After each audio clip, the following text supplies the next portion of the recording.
Welcome back on Guard Army. Today we are going to be going over Tinkaton EX. Tinkaton EX is a Stage 2 EX Pokemon with the attack Big Hammer. This attack does 30 damage for each card in your hand, which, let's be honest, you need to build up a lot of cards in your hand in order to take some big KOs with this. However, with the new Dudunsparce that is coming out in Temporal Forces, I think this deck finally has the legs to succeed. With the ability Dashing Draw, you can shuffle Dudunsparce into your deck and draw 3 cards.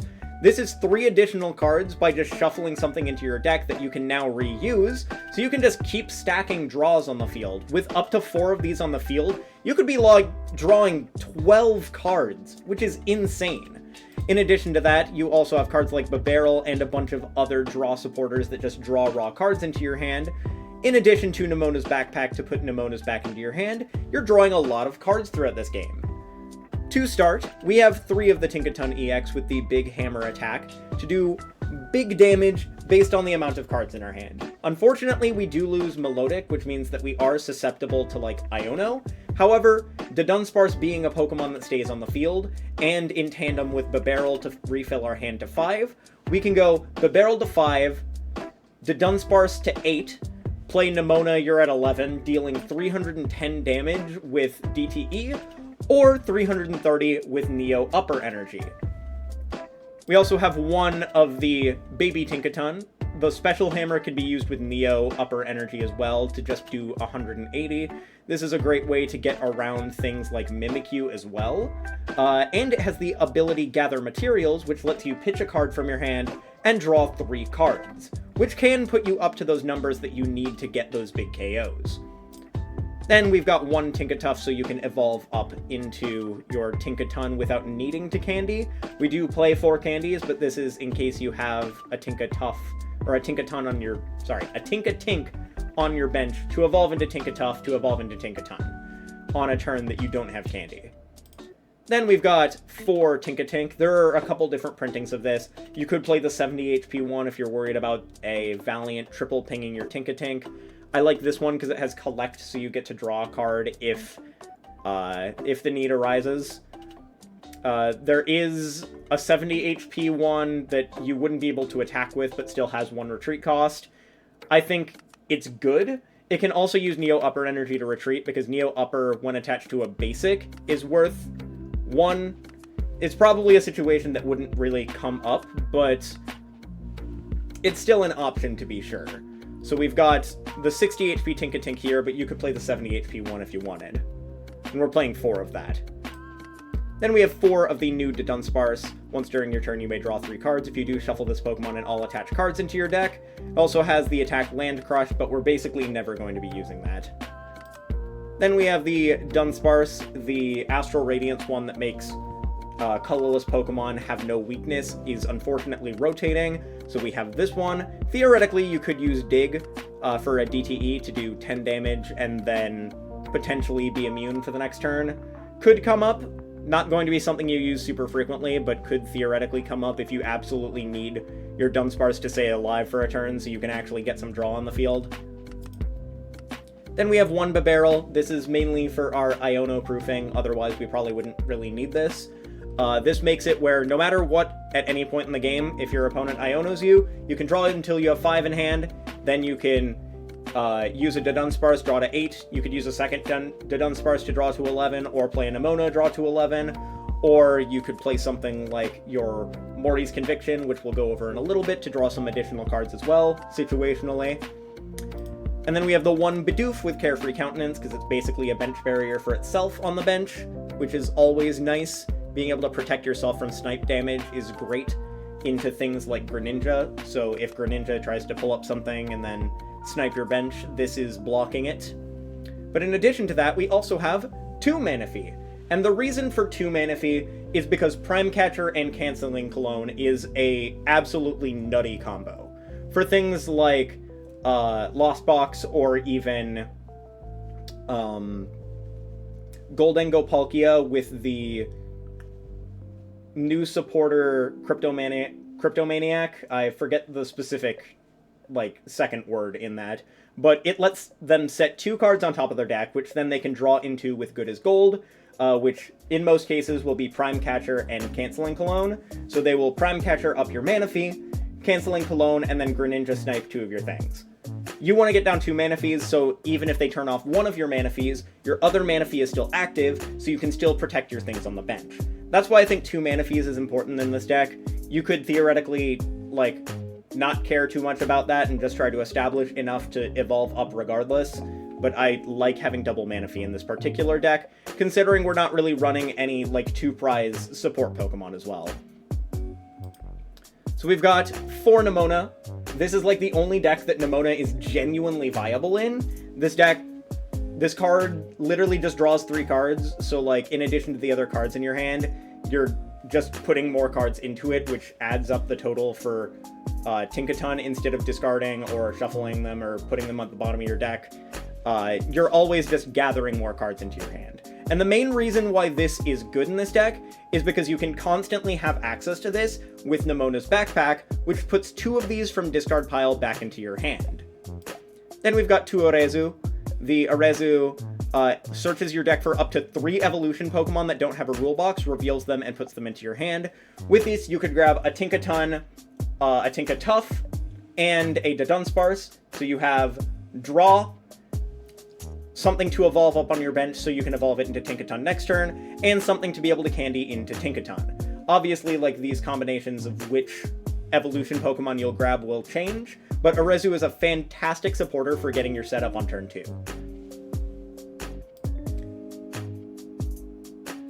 Why is Morty's Conviction not popping up? Morty's Conviction doesn't want to load. Why Morty's Conviction? Why are you like this?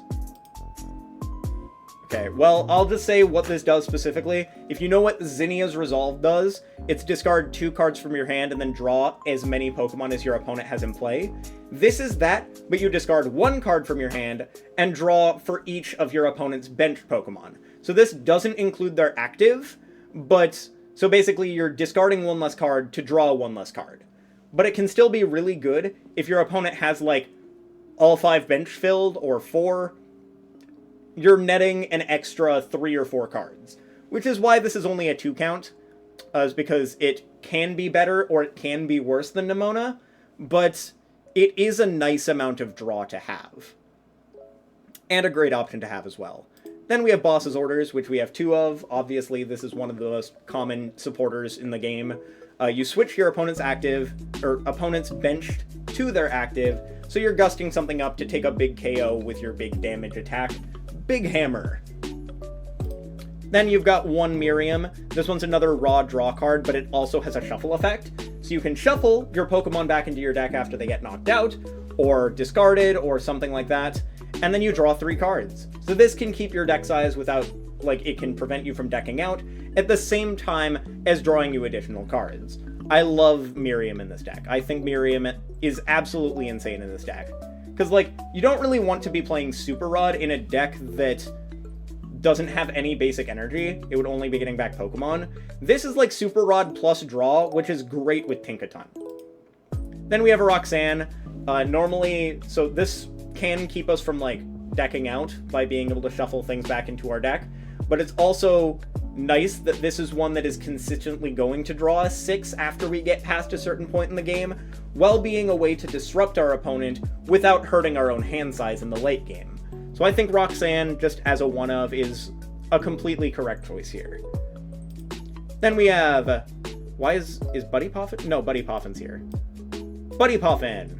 Search your deck for up to 2 basic Pokemon with 70 HP or less, and put them onto your bench. Then shuffle your deck. This allows us to grab any of our basic Pokemon, including Tinkatink, Dunsparce, Bidoof, and Manaphy.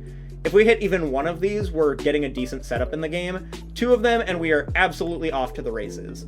And this can be used every turn of the game, unlike Battle VIP Pass, so it is live throughout the entire game, meaning you can consistently set back up your board. Then we have 3 Capturing Aroma. This is decent in this deck because we don't really want to discard things, we just kind of want to add things to our hand. So if we flip Tails, we can grab a basic, which is another card in our hand for Big Hammer, and if we flip Heads, we get to search our deck for an evolution Pokemon, and we can use that to either evolve or just as another card in our hand. which most of the time in, like, the mid to late game, it'll be grabbing Dudunsparce, evolving, and then getting us additional cards. Then we have 3 Nest Ball, mainly for extra ball search to be able to get things onto our bench. In the late game, when we don't necessarily need it to search out something on our bench, we can just keep it in our hand, and it's an extra card for Big Hammer, so not bad to have Nest Ball here either. We've got 3 of those and 3 of the Capturing Aroma as well. Then we have 4 Rare Candy, so we can jump immediately from Tinkatink into Tinkatun, so we can start absolutely bonking things with the Big Hammer attack as soon as possible. And we've got 2 Nemona's Backpack, I mentioned this earlier. It puts up to 2 Nemona cards from your discard pile into your hand, so it's like double Versus Seeker, but specifically for Nemona. We have 1 Switch, so we can get out of the active if we have to start something like Bibarel.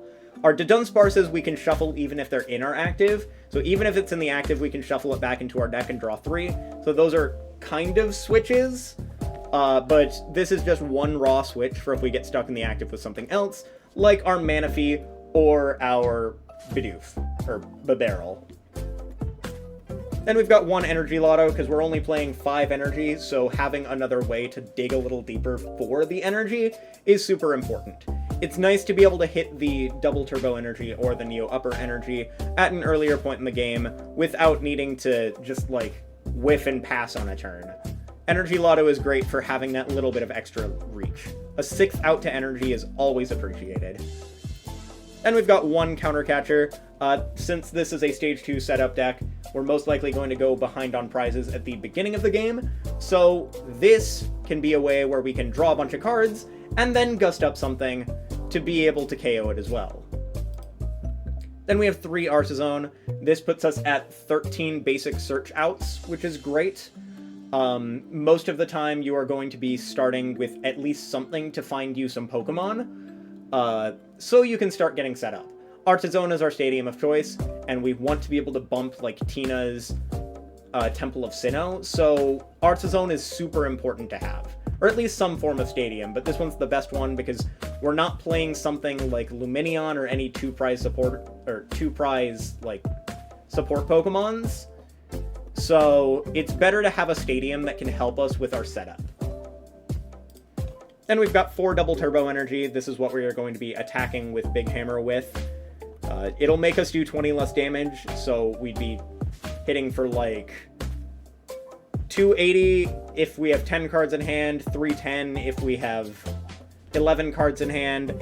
But we also have 1 Neo+Upper+Energy, which is the new ace spec that provides 2 rainbow energy, or 2 of any color energy to a Stage 2 Pokemon, so well it is on either our Tinkatun or our Tinkatun EX or our baby Tinkatun, it's providing 2 rainbows, meaning that this can make our Big Hammer attack do 20 more damage than if we had the DTE on it, or it can allow our Tinkatun, the baby one, to actually attack.